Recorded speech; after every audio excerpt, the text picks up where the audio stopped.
Feudalism in the Middle Ages, Structure and Economy of Society. Welcome to the Middle Ages. Hello, history enthusiast. Are you ready? Today we're going to take a journey back to the Middle Ages. Of course, you're probably imagining knights in shining armor, princesses, and massive castles, right?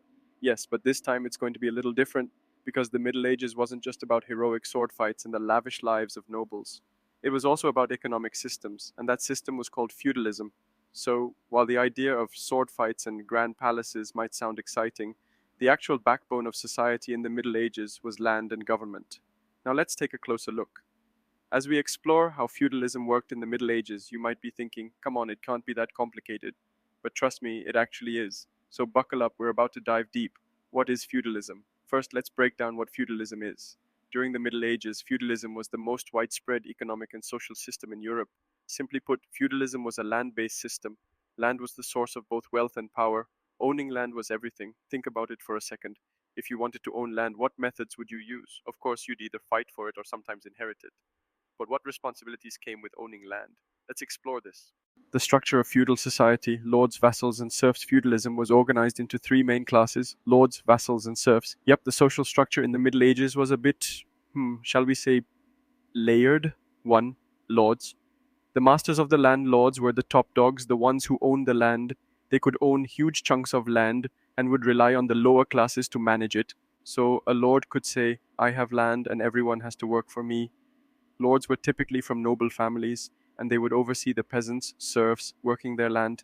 Their main job was to defend their land and maintain control over it. Would you want to be a lord? I bet you're saying yes.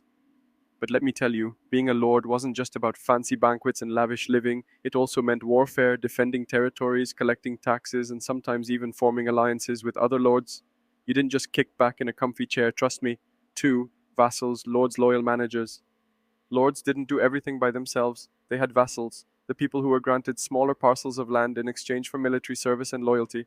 So, a lord would break up their vast lands into smaller sections and grant them to vassals. In return, these vassals had to serve the lord militarily and help manage the land. It was a classic land for service deal. But wait, vassals didn't just answer to one lord. Sometimes vassals could have their own vassals, meaning the relationship could become hierarchical, the service ladder. Get it? Was being a vassal an easy job? Not always. Vassals could often be under pressure from their lords, and they sometimes had to deal with other vassals who might try to undermine them. It was a bit like trying to get along with your coworkers, but with swords and land on the line, a little more intense than office politics. 3. Serfs, the land's loyal workers. Serfs were the lowest class in the feudal system, and they were bound to the land. They worked the lord's land and couldn't leave it. Serfs weren't exactly slaves, but they weren't exactly free either. They were tied to the land, and their lives revolved around working it. While they weren't technically slaves, they had very few rights and often lived in conditions very close to slavery. What was life like for a serf? For a serf, life was all about working the land. They would spend most of their days planting, harvesting, and giving a large portion of what they earned back to the Lord. Their freedom was severely restricted, and they couldn't just pack up and leave the land whenever they wanted. Feudal economy, agriculture, trade, and taxes. Now let's dive into the economy under feudalism. In a land-based system, how does the economy actually work? Well, it's not as simple as you might think. Sure, there was some money floating around, but land was still the primary driver of wealth and economy. 1. Agriculture, the backbone of the economy. In the Middle Ages, agriculture was the backbone of the economy. Farmers, serfs, and peasants worked the land to produce the food and goods needed for everyone's survival. Most of what was produced went into sustaining the lives of the peasants and providing the lords with what they needed. The land wasn't just where they lived, it was their lifeline. And let's not sugarcoat it. Farming was hard work. It was physical labor. Peasants and serfs worked long hours in difficult conditions. But at the end of the day, their survival came down to the land they worked.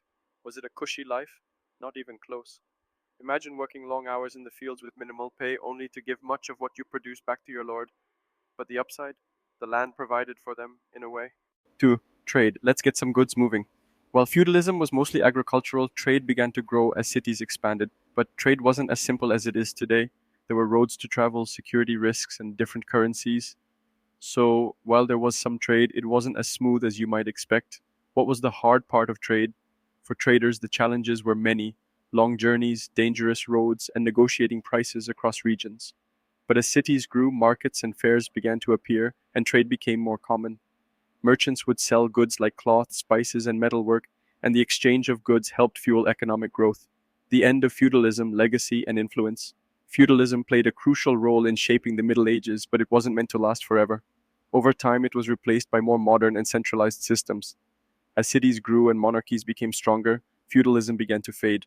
Feudalism's legacy, though, can still be seen in today's world. The structure of social classes, the importance of land ownership, and even the idea of servitude still echo through history. But here's a question for you. Do you think some aspects of feudalism still influence the world today? In modern societies, is there still something resembling the lords and serfs? Maybe not in the exact same way, but power dynamics still exist, so there you have it. We've explored the complex yet fascinating world of feudalism in the Middle Ages. I hope this chat style explanation wasn't too dry and helped you understand how feudalism shaped both the society and economy of the time. If you have any questions or want to explore more, feel free to come back anytime. Let's keep this conversation going.